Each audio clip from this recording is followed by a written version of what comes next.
Hello and welcome to today's video. So this time we're taking a long-awaited look through my collection of prisoner of war and escape story books. Now, I've been a huge fan of this genre for many years, and somehow I've managed to amass about 50 books on the subject, which I'm going to be sharing with you today. So without further ado, sit back, relax, and let's take a look.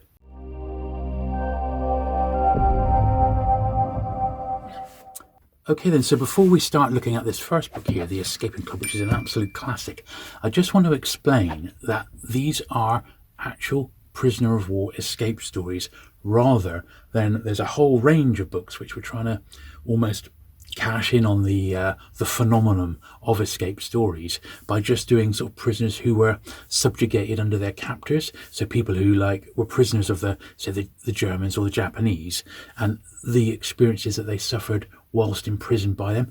That is not the subject of this video.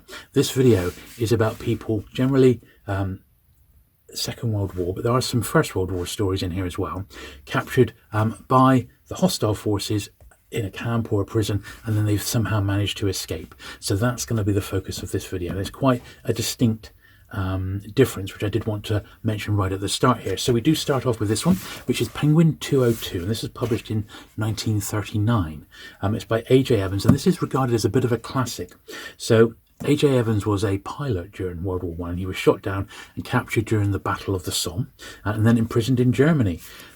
Later he escaped and was captured again and then imprisoned in Turkey, where he continued to try to escape until the end of the war. So he did have at least one successful escape under his belt. Now, this is a very nice edition, this one. That's in 1939. So Penguin published it with a dust wrapper, which was, what they did for books this time. There's absolutely no sign of any sort of paper rationing, but I guess the Second World War was about to really kick off, and Penguin saw a small market to publish memoirs of First World War escape stories, and that's exactly what this one is. And amazingly, it was selected in November 1942, the same book, to be part of the fabled Penguin Forces Book Club.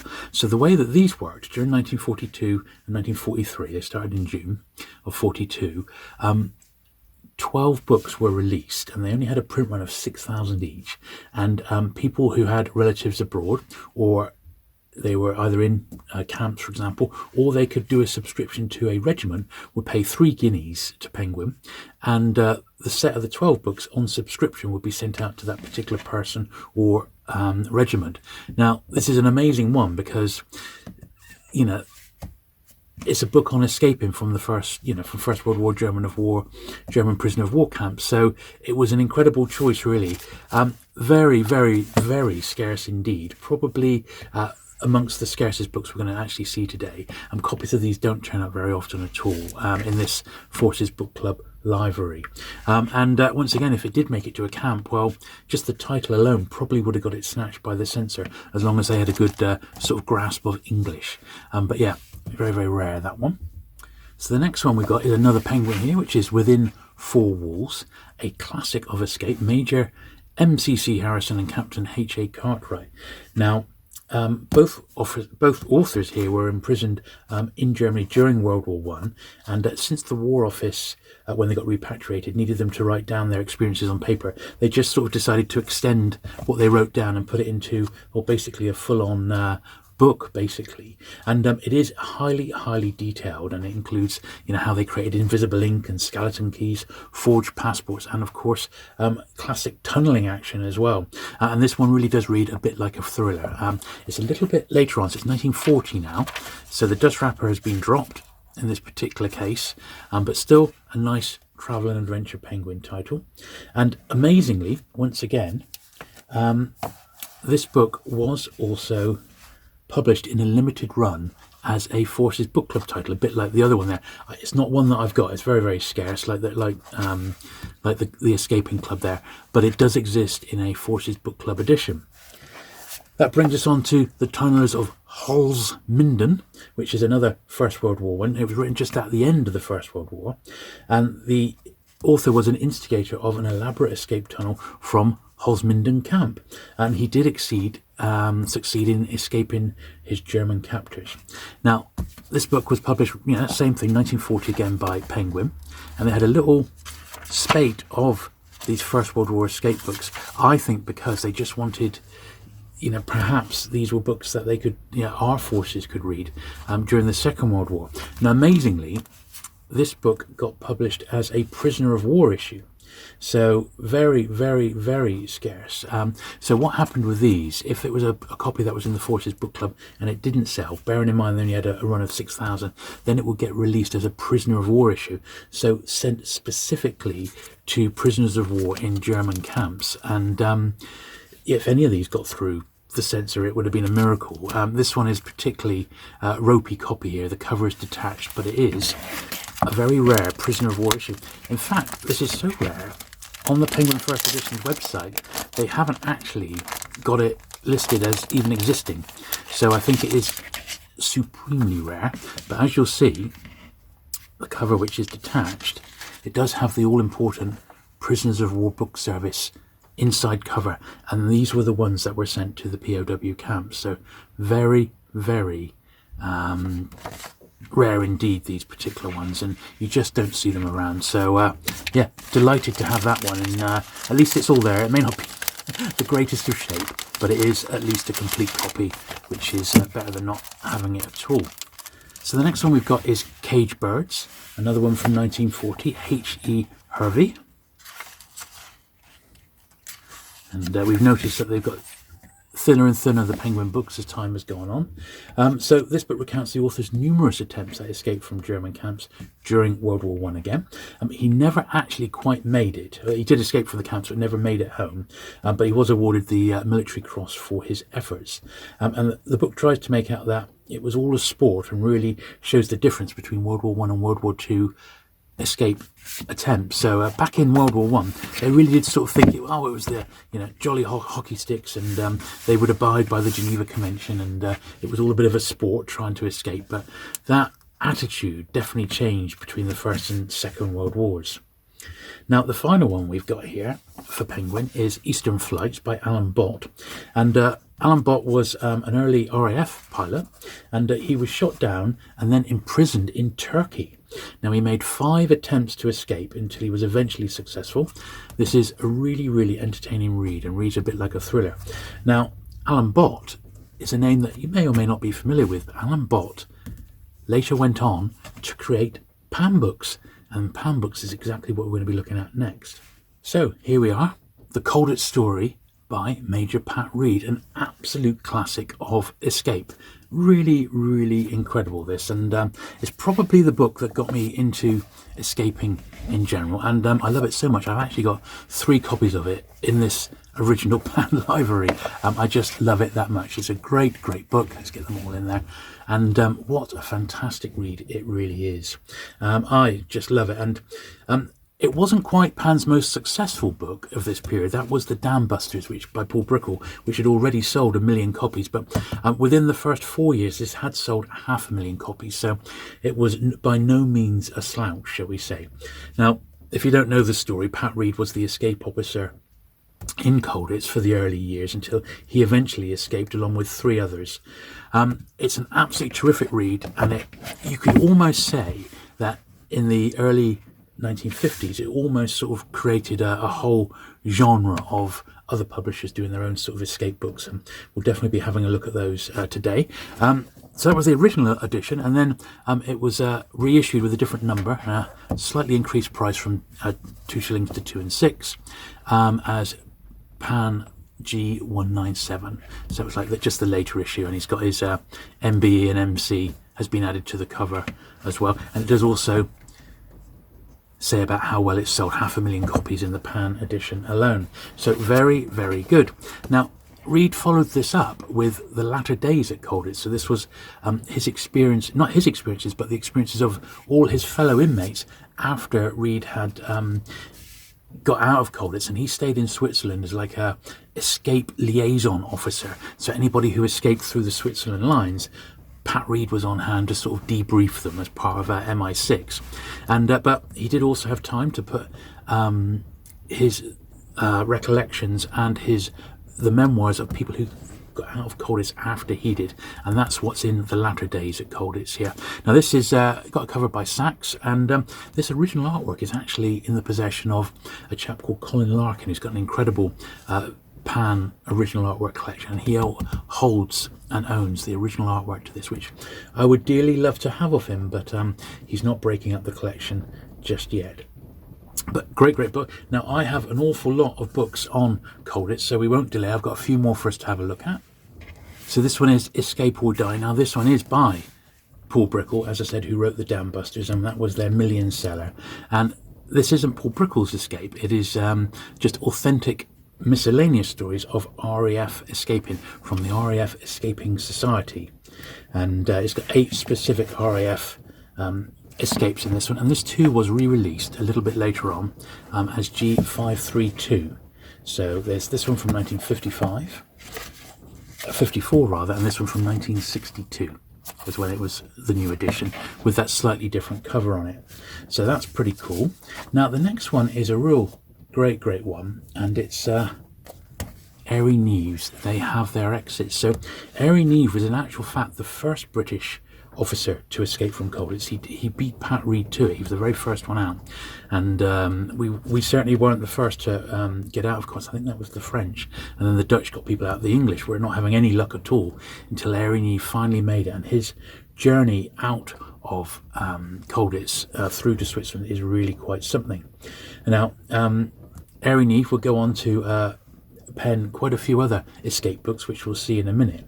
Later on in life, in the late 1970s into 1980, he was a Conservative MP, and he became Northern Ireland Minister. And one day when he was leaving the Houses of Parliament car park, he was driving out the car park and he drove his car up the ramp, and there was a mercury bomb inside which was planted by the IRA, and sadly he lost his life. He was murdered in that terrorist attack. So if you think he managed to go through all that hell basically to get out of Colditz and across Germany into Switzerland to escape Colditz, and then in later life that happens to him, it's a real tragedy. Next we've got The Privileged Nightmares. This is GP 46. Now this looks at the promenade of Colditz, and this is the people who were kept apart from the other prisoners because they were kept as like trading pawns by the Germans just in case anything happened. So you've got Giles Romilly there, Michael Alexander. So Giles Romilly was Winston Churchill's nephew, and Alexander was a relative of Field Marshal Alexander. So those two actually shared a cell in Colditz alongside people like Douglas Bader, Viscount Lascelles, and even Earl Haig. So they were the promenade, and that's basically their story. It's a really interesting read. They definitely had it a lot easier than some of the other prisoners in Colditz, and it's definitely worth a look. They didn't escape; they literally were under guard all the time, but it's still an interesting one, part of the Colditz story, really. This one here is by, not the camp commandant, but he was there throughout Colditz, and he was sort of the one who was most in charge of the prisoners, Reinhold Eggers. And actually wasn't too bad. He observed the Geneva Convention, but he was still resolute in trying to stop prisoners' escape. And he would always make a point of recording how prisoners did escape, and he created basically a Colditz museum. He got a local photographer up who would take pictures of escape tunnels, people who disguised themselves as other Germans. Everything was saved basically, and it even went, it sort of travelled really, went out around to other prisoner of war camps so that other camp commandants could know what to look out for. So yeah, this is his version of it, the German story, and it's Reinhold Eggers there, and once again published by Pan. It's X206, and this was from 1963. Now, a lot of the books that I've got in my collection are the books that we've just seen, but they're in a multitude of different editions. So we'll just fly through some of these now. So these are just different covers from, this is from Coronet. And the series did have a massive revival when the BBC decided to adapt the Colditz story into a 2-season a TV series. So the books were never really out of print. Here's the American printing to Colditz, And that's the first printing there, and then that's the second printing, which ties into the movie. So that's the slightly different Berkeley printings of the American ones, which are really, really nice. We've got, here is a TV tie-in edition. That's Robert Wagner there. And, you know, it was, they didn't really have Americans there, so, but he's in it for the American interest.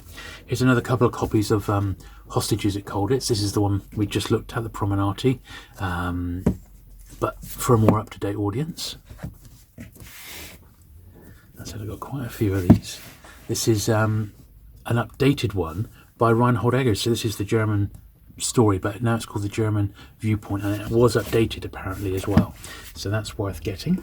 This was they call it the final volume of the Colditz trilogy by Pat Reid.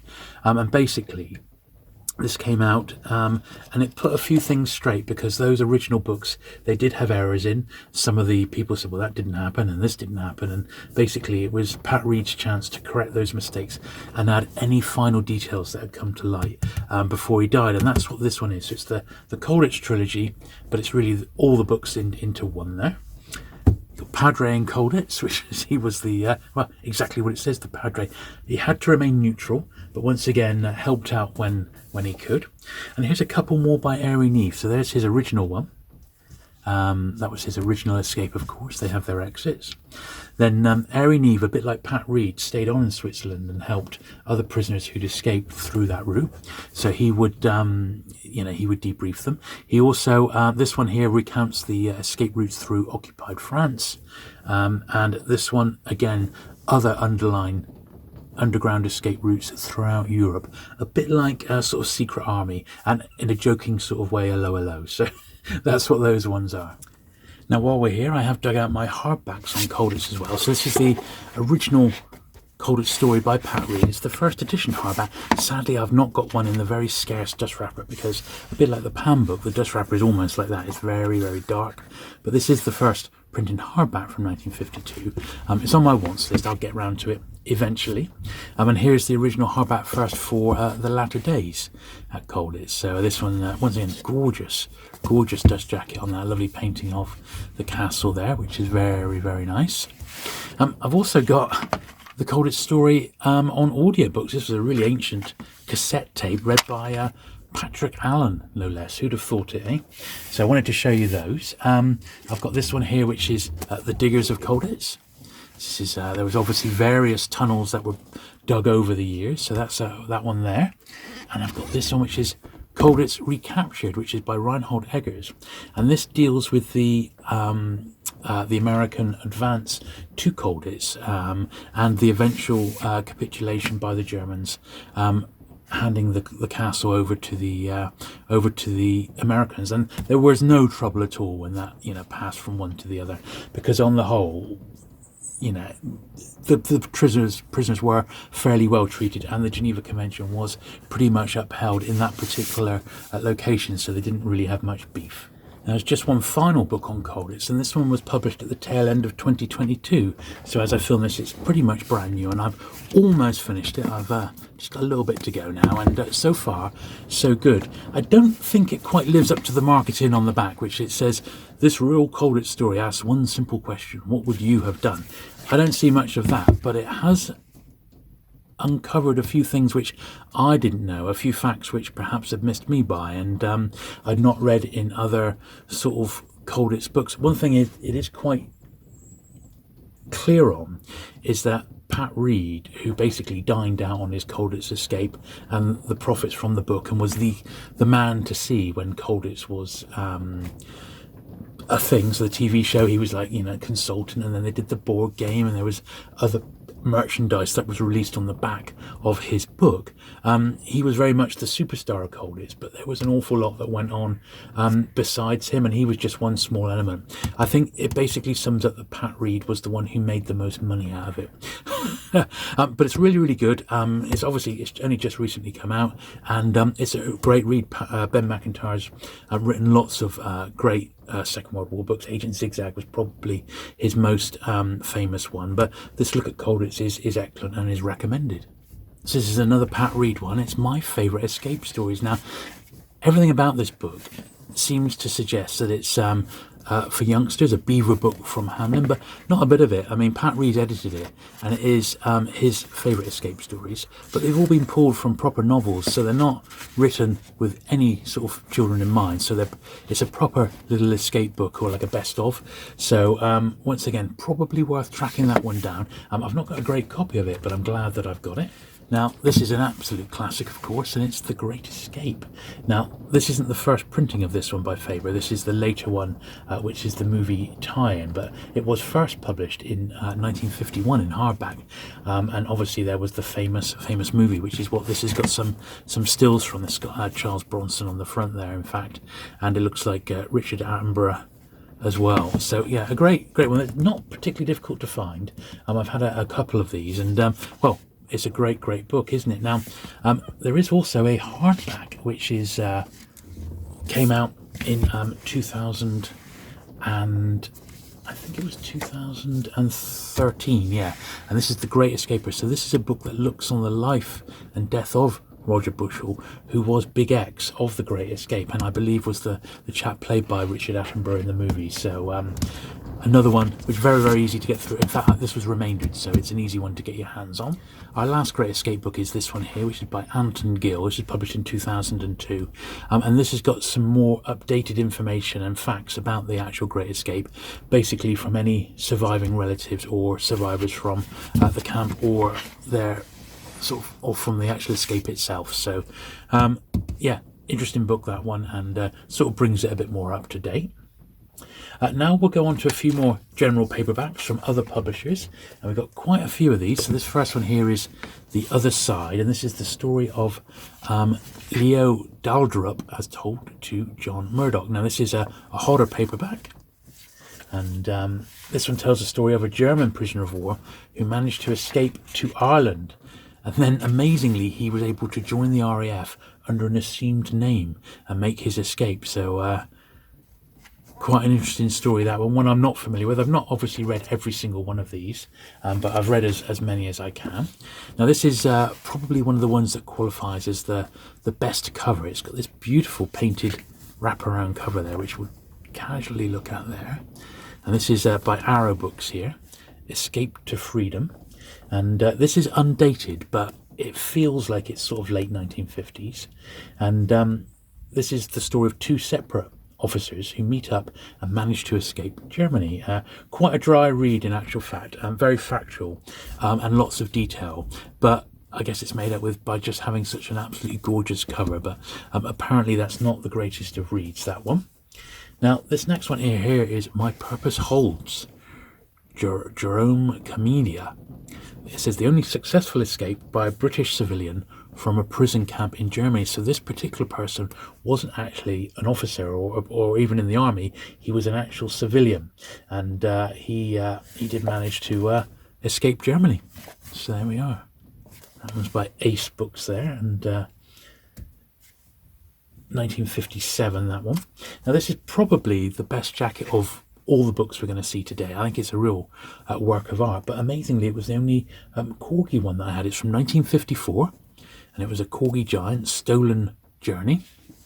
It's absolutely massive, and look at that gorgeous map on the back. He looks a bit like David Niven in actual fact, but the route here from Stalag Luft 3, Sagan, through Germany and to Stockholm, it looks where the map's going. Absolutely fantastic. It's a detailed escape story by the author, who escaped alongside Eric Williams in the famous The Wooden Horse escape. So we saw the wooden horse, or we will see the wooden horse in a minute, and this chap escaped alongside him. So it's his story basically. So it's pretty cool. Now this one here I've actually been lent by a friend of mine, Andy, and he lent me this one, and it sort of goes hand in hand with this one here. So this is the original hardback, and basically both books are telling the same story, and it's of Franz von Werer. Now he was a Luftwaffe pilot who was shot down and held in a British prisoner of war camp, and then it's basically the story of his efforts to escape back to Germany.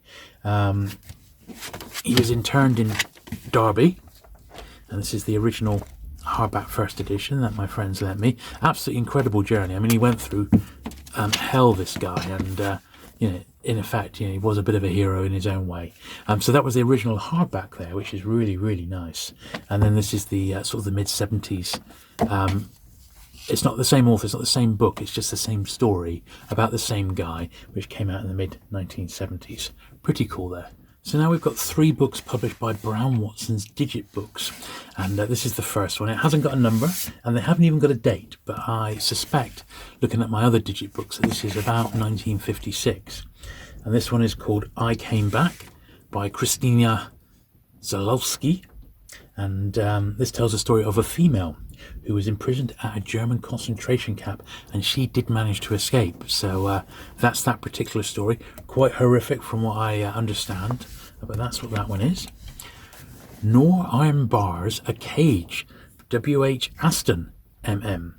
Now, this one, the escape adventures of 3 British POWs between 1940 and 1942. That's what that one's about.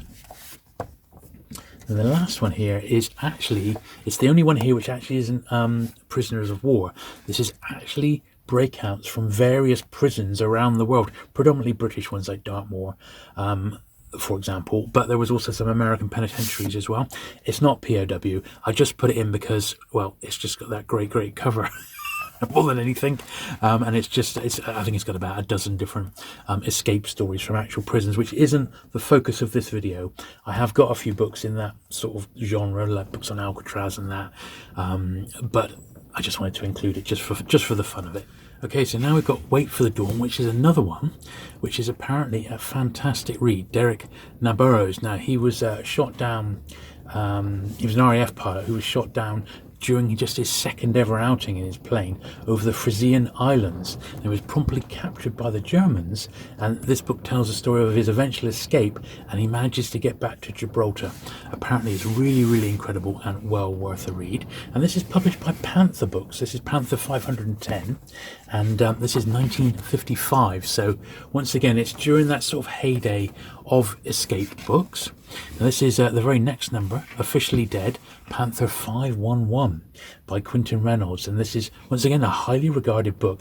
It tells the story of an American soldier who was captured by the Japanese just after Pearl Harbor, and their eventual escape and return to freedom. So this is one from the American point of view. Apparently for a while this was even sort of referenced in school lessons in America, and is once again an absolute classic. So 2 really great books apparently that Panther published back to back, consecutive numbers. Now moving on a little bit is 542 here, which is Prisoner's Bluff by Rolf Magner, 1956. This one was published. Now this tells the story of 2 German soldiers who were captured and held by the British in India. They managed to escape and make their way to their Japanese allies through the Burmese jungle, and they had an incredible journey apparently. So yeah, make of that what you will, but apparently it's a pretty good one. Now this next one here is called Escaper's Log, which is another absolute classic.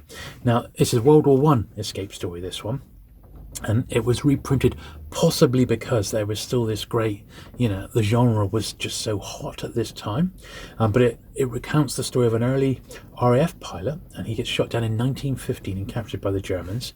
He goes through 7 different camps and attempts to escape from them all without success until he eventually manages to make it back to the Allies. It's very detailed and definitely worth a read. So that's Escaper's Log. And we've got this one here, which is called Prisoner at Large, John Frame Turner.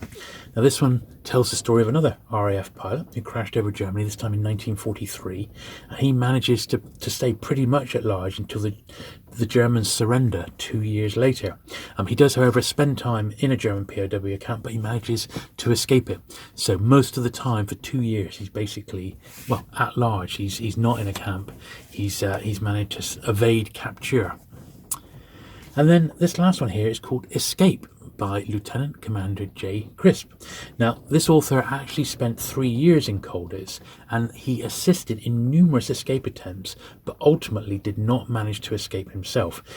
He had to basically just wait until Castle Colditz was liberated by the Americans. So this, in actual fact, is a bit of a cop-out, really, and is borderline because it sort of falls under our, people's experiences whilst captured rather than actual escape. But he did contribute to dozens of escapes, so we'll let him pass just this once.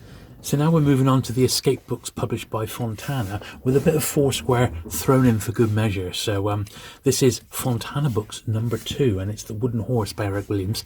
This was published by Fontana in 1953. Now this tells the famous story of how the British prisoners managed to dig an escape tunnel underneath the famous vaulting horse there, which they were using for like gym exercise. And once outside of the camp, the author's route for his escape from Germany itself is detailed. So it's an absolute classic. I've got a couple of copies of this one because it is so good. It's a great read. And this is the full story. And Eric Williams was regarded as one of the greater escapists, and he was quite prolific after the war, alongside Pat Reid, really. Now, this one is The Tunnel by the same author again, Eric Williams, and this is a beautiful copy. This one from 1955. This is Fontana #62.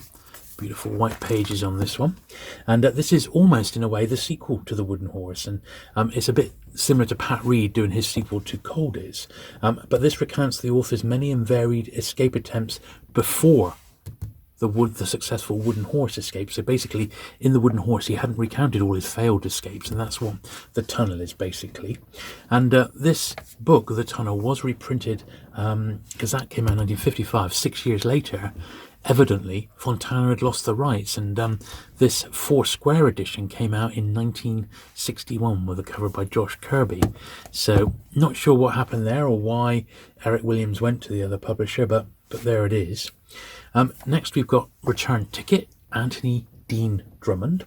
Now, this is Fontana #78 from 1955. Now, this is the story of a paratrooper who was captured in Italy in 1941, and after 2 attempts, he finally made it to the Swiss border and freedom. He then rejoins his regiment and is deployed at Arnhem as a paratrooper, and then taken prisoner once more. He yet again manages to make it back to the British Isles. So an absolutely incredible story. Basically 2 attempts over 4 years. I mean, really something. So yeah, that looks an incredible read. Now we've got another one by Eric Williams again, and the books just must have done so well. It's Fontana 136. Another absolutely beautiful copy of this one, so I'm very pleased to have this first edition from 1956. And basically, this is Eric Williams is the editor of this particular one, and he retells 17 escape stories, as far back as 1700, but right through to stories from the Second World War there. So that's pretty cool. Now this one is Escape from Germany. It's by Aidan Crawley. Really nice sort of jacket on this one. It's another beautiful Fontana, #248, and this was published, let's have a look, 1958. So it's still in that sort of period when these POW books were really popular. Now, Crawley himself was interned in Germany and was right on the border of Switzerland after travelling right the way through Germany on a train when he was caught. So although this story isn't a successful attempt, the book does contain lots that were successful, but he sadly, the actual author, didn't quite make it out. Now we've got a bit of a later one, Fontana 2164 from 1970, and this is More Escapers by Eric Williams again, and it contains 18 more escape stories, all manner of conflicts in different periods in history, and you can't help thinking that around this sort of time the news was out that they were making a Colditz TV series, and maybe he preempted that and finally pulled this one together, or maybe he was just encouraged to do another book by Fontana. Who can tell? But there it is. Now the last sort of vintage paperback we've got is this one from Foursquare again. It's his Foursquare #151, and it's from 1959. J.M. Barr, As Far as My Feet will carry me. Now, this one tells the story of a German paratrooper. He was a lieutenant, and he was captured by the Russians, obviously on the Russian front. He then embarks on an 8,000-mile escape bid from his prisoner of war camp, which is based in a Siberian lead mine. So what a harrowing story. And apparently this also comes very well reviewed and recommended, that one. And this very last one I only got fairly recently. I just got it off eBay. It was about $2.50, and I noticed it was signed as well. And this is basically, it says The Last Escape. And it's basically how the soldiers were treated. These are basically the prisoners who couldn't escape. They were left like the prisoners in Colditz. They never managed to get out. They just had to sit tight and wait until the Americans or other allies liberated their camps and prisons. And this is sort of their story. So the last couple of years of the war, what they experienced under the Germans. And it wasn't like Colditz, where it was a fairly, peaceful transition of power. Some of them were, Germans took replications. Prisoners took it out on the Germans as well, in reprisals for how they'd been treated. It really was quite brutal in some cases, and that's what that book is about. So there you go. I hope you enjoyed my whistle-stop tour through my vintage prisoner of war and escape book collection. Now, I've only got a small selection of probably what's actually out there. I mean, there are hundreds of books written on escapes from different camps over the years. And, well, it could be a collection in itself, couldn't it? But these are all the ones that I've got from my various book collections. And it's been fun to pull them out and to have a look through. Certainly, I do keep my eyes peeled for these in future. Now, I have also, admittedly, it was about 2 or 3 years ago now, I did film a dedicated video on Colditz. Now, it wasn't just about the books, but also about the related memorabilia, like the Colditz board games. There's a special segment from Analog Toys where he talks about the Colditz Action Man, and other Colditz memorabilia as well. So it's really worth a look at that, and I'll put a link to that just in a moment on the end credits here. But anyway, thank you very much for watching today. I do hope you did enjoy it. It took quite a while to pull all these together and make sure I have my facts straight, but I do hope you've enjoyed it. If you have, do please give it the thumbs up. Do please consider subscribing if you've not already for regular vintage book and paperback related content, and I shall look forward to seeing you again very soon. Bye.